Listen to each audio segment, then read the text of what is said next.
So kaning adlaw mga igala mo ning last day ni Felix diri sa isla no. Unya si Drillan makita nimo nga gitimplahan taon niya kape ang iyang amahan. Papa.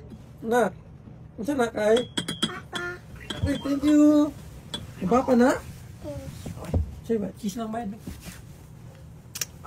Actually, ang pinakaganahan yun ako ni Drillan mga igala nga nakaingon ko, swerte gyud kay ko sa iya ha. Kay aside sa sweet siya, grabe po niya ka smart nga bata. Tiaw mo na nga gisabayan gyud taon niya iyang papa kay wala may kauban iyang papa diri sa isla. Yo, what's up mga igala, mayong bungkag kaninyo, may buntag.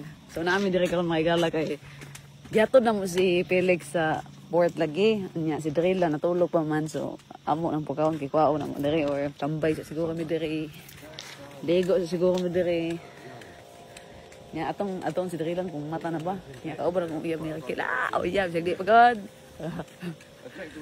Ya hay kini si Rakil, solve ang problema.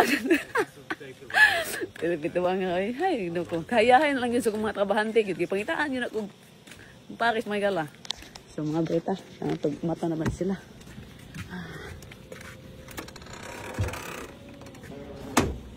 Morning, bye. Good morning. Good morning. Day, good morning daw. Ingon na si Baron, Day.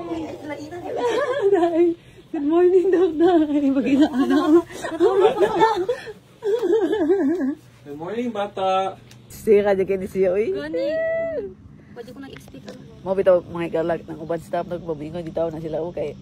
Mga pangitaibig ka ng partner, pangitaibig apam dira, wala na si Raquel, uy.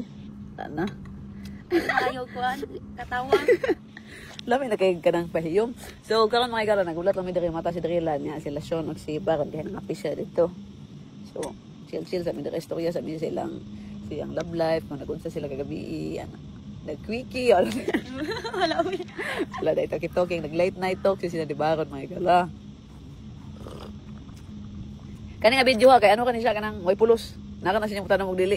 Pakita tamo kung sa mga pangitabo ng maluadlo. Igo na pan na. Good morning. Good morning. Papa. Ha? Papa.